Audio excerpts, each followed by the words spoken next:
There was a night not long ago, I remember it clearly. I was lying in bed, eyes wide open, listening to the silence. Everyone else in the house had drifted off.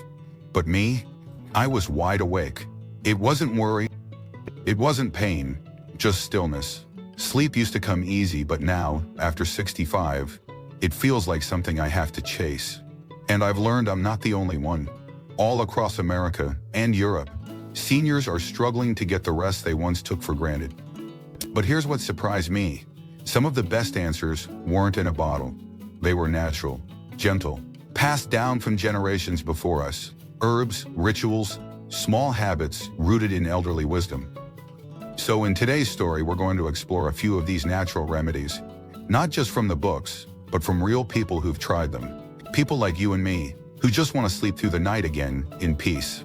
If that's something you're looking for too, you're in the right place. And before we begin, I invite you to subscribe so you never miss another reflection on senior health, lessons, and the quiet inspiration that comes after 60. You know, the older I get, the more I realize that sleep isn't just about rest, it's about peace. And after 65, that peace doesn't come easy. I've met so many seniors across America and Europe lie awake night after night, not because they're in pain, but because their body just forgot how to rest. The good news? There are natural ways to help. Gentle, safe, time-tested remedies that don't involve pills or prescriptions. Let me walk you through 6 of them, each one backed by research and by people I've met who've lived the change. The first one is chamomile tea. You've probably heard of it, but most people underestimate its power. Chamomile contains something called apigenin, a compound that binds to receptors in your brain to calm the nervous system.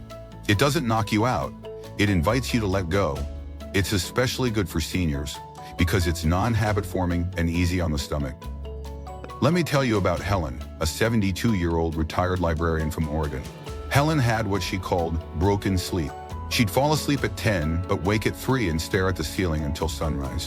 One day, her granddaughter gave her a box of chamomile tea with a note. "This is what peace tastes like." Helen smiled, steeped a cup, and drank it in silence. That night, she slept through till dawn. She told me, "It didn't feel like medicine, it felt like comfort."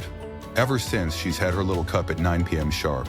Not as a cure, but as a ritual, a way of saying to her body, "We're safe now." Now let's talk about magnesium. Most people don't think of minerals when they think of sleep, but magnesium plays a key role in over 300 functions in the body, including those that regulate sleep. Seniors often have low magnesium, especially if they're on blood pressure meds or diuretics. It helps calm the nervous system, lower cortisol, and relax muscles. George is a 77-year-old man from Yorkshire, England. He worked night shifts most of his life, and after retirement, his sleep schedule collapsed. He'd lie in bed until 4 in the morning, then sleep past noon. His doctor recommended magnesium glycinate. George was skeptical. "What's a rock gonna do for sleep?" he said. But he tried it. 2 weeks later, he called me and said, "You won't believe this. I'm falling asleep like I used to back in the 70s. No tossing, no leg cramps, just sleep." He now calls it his bedtime stone. The third remedy is lavender. Not the kind you see in scented candles, but pure lavender essential oil. Studies show that lavender slows your heart rate, lowers blood pressure, and activates the parasympathetic nervous system, the part that tells your body it's time to relax. Marianne, 81, lives alone in Nice, France. After her husband passed, the nights felt too quiet, too heavy. Her daughter gave her a diffuser and a bottle of lavender oil. At first, Marianne wrinkled her nose. "It smells like the laundry soap we used in 1964, she joked. But she gave it a try. A few drops in the diffuser, soft light, stillness. She fell asleep without even realizing it. She told me later, "That lavender, it didn't just make me sleep, it made me feel like someone was holding me." Now every evening, her home smells like a field in Provence, and her nights are no longer empty. The fourth technique doesn't cost a penny. It's a breathing pattern called 4-7-8. You inhale through the nose for 4 seconds, hold for 7, exhale through the mouth for 8. It helps quiet the mind, slow the heart, and mimic the breathing of deep sleep. It's especially powerful for those of us who can't stop thinking at night.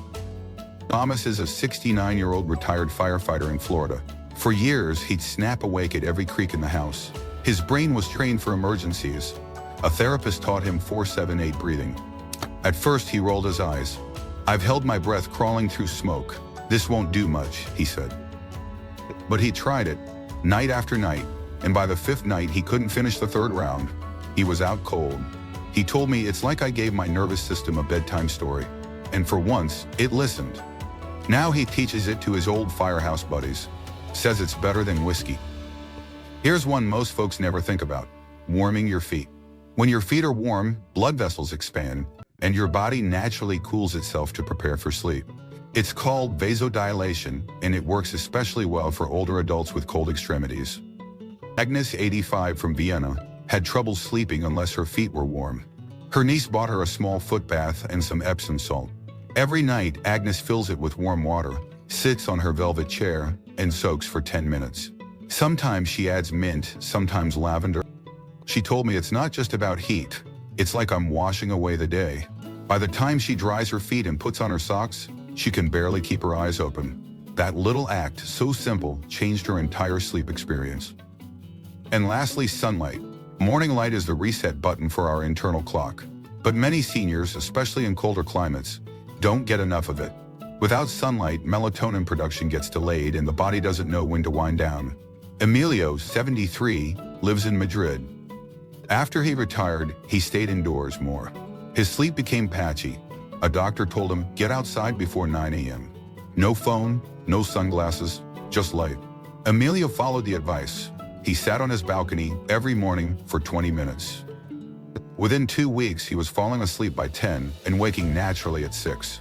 He told me, "Sunlight is like truth. It resets you." And now he calls it his morning medicine. No pill required. So there you have it, 6 natural remedies that help seniors sleep. Not just in theory, but in real life. Chamomile to soothe, magnesium to support, lavender to calm, breathing to balance, warm feet to signal rest, and sunlight to reset the rhythm. These are not just tips, they're invitations. Invitations to trust your body again, to treat sleep not as a battle, but as a return to rest, to rhythm, to peace. Now, earlier I told you about chamomile, magnesium, lavender, and all those beautiful natural tools that help you rest better after 65. But let's not stop there, because what we do in the evening, the choices we make just before sleep, they can be just as important as what we eat or drink. So let me share 3 more gentle remedies that have worked wonders for seniors I've met across Europe and the States. These aren't pills, they're patterns, little shifts that speak to your body like an old friend. Let's begin with something we often forget to notice: how we use light at night. 1. Reducing blue light exposure before bed, protecting your sleep hormones. Blue light, the kind that comes from our phones, tablets, and even some LED bulbs, can delay the release of melatonin, the hormone that helps us fall asleep. As we age, our melatonin levels are already declining. So even a little extra blue light in the evening can keep our brain in day mode far too long. That's why reducing blue light 1 to 2 hours before bed can help reset your body's natural rhythm. I remember speaking with Arthur, a 76-year-old jazz lover from Toronto. He'd fall asleep watching TV, then wake up at 3 a.m. completely alert. "It's the show's fault," he told me. But after we talked, he tried an experiment. For 2 weeks, he turned off the TV and his phone at 8 p.m. Instead, he read a paperback novel with a warm bedside lamp. After just 4 nights, he told me, "It's strange. I don't just sleep better. I feel more relaxed before I even close my eyes. It's like the quiet has a color now. That color, my friend, is amber, not blue." Next, let's talk about eating late at night. 2. Avoiding heavy meals close to bedtime, letting your gut sleep too. A lot of us grew up with the idea that a full belly helps you sleep. And that may have been true when we were young and could digest anything. But after 65, our metabolism slows down.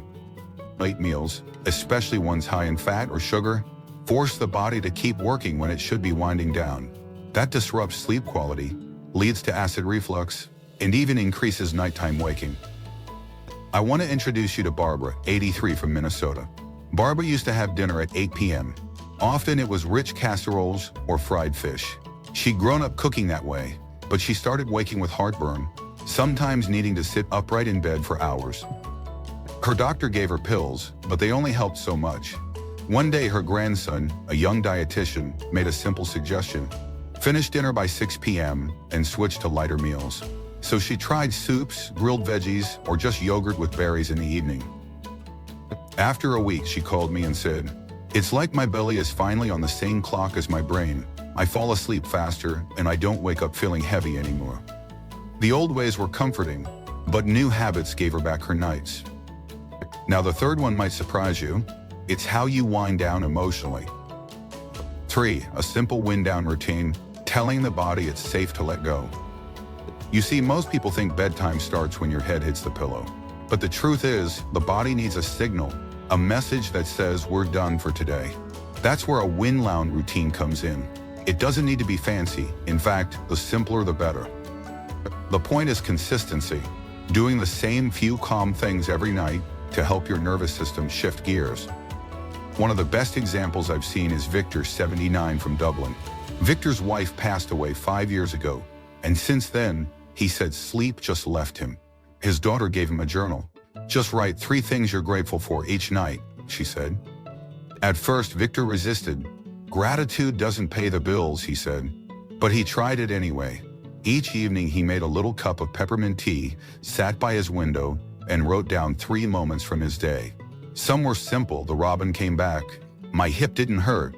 I heard a good song. He kept doing it. After 2 weeks, something changed. He didn't toss and turn as much. His mind felt softer. He told me, "It's like my body waits for that pen now. Once I write, I let go of the day." That ritual became his signal, and his sleep slowly came back. Now I want you to notice something. None of these remedies were complex. No special machines, no expensive gadgets. Just light timing and rhythm. Your body wants to sleep. Sometimes we just have to give it permission. Arthur used warm light. Barbara gave her stomach a rest. Victor gave his mind a place to put the day, and all 3 of them found their way back to rest. Not by forcing it, but by inviting it. So what happened next? Well, I want to bring you back to Helen, George, Marianne, Thomas, Agnes, Emilio, Arthur, Barbara, and Victor. 9 seniors, 9 different paths to better sleep. But something connected them all. None of them just wanted sleep. They wanted peace. They wanted to feel like their body was still working with them, not against them. And that's exactly what they found. Not just because of tea or oils or breathing, but because they changed how they related to the night. Ellen told me, "I stopped seeing sleep as a reward I had to earn. I started seeing it as a gift I could receive, if I made space for it." George laughed and said, "You know, I don't need to control everything."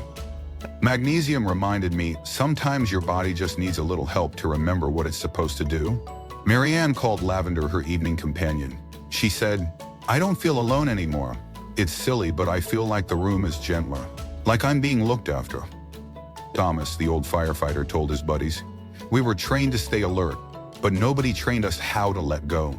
That 4-7-8 breathing became his tool, not just for sleep, but for calming his heart when memories hit him late at night. Agnes found that foot soaking wasn't just about circulation. She said, "It's how I say goodnight to myself, like tucking in a child." Arthur, the jazz fan, started using an old radio at night, not a TV screen. He said, "The glow was too much, but music whispers you into dreams." Barbara, after years of heavy dinners, finally started honoring her digestion. She said, "I don't feed myself to feel full. I feed myself to feel ready." And Victor, the journal writer, he told me something I'll never forget. "I don't write because my life is perfect. I write because my mind needs somewhere to rest before my body can." What all these people found, and what I hope you'll take to heart, is that sleep isn't a switch. It's a story, a process, one that begins long before the pillow. You have more power than you think. To dim the lights, to sip the tea, to warm the feet, to write the words, to slow the breath. These are not cures. They are care. Gentle, intentional care for a body that's been with you through everything. And when you begin to offer that care night after night, your body remembers. It remembers how to rest, how to trust, how to sleep. So my friend, if your nights have felt long, if you've stared at the ceiling wondering why rest won't come, maybe it's time to stop fighting sleep and start inviting it. Not with force, but with softness, with chamomile, with a warm foot soak, with a quiet breath in the dark. These aren't just remedies. They're reminders that you are still worth taking care of. I hope today's reflections offered you more than tips. I hope they gave you a little comfort. Because in the end, peace doesn't come from pills. It comes from rhythm, ritual, and the wisdom of those who've lived long enough to know that gentleness always works better than struggle. If this story resonated with you, I'd be honored if you'd give it a like, maybe even subscribe to the Elderly Reflections channel, where we share more real-life stories, senior health tips, and quiet moments of truth. And tell me this before you go, where are you watching from? I'd love to know.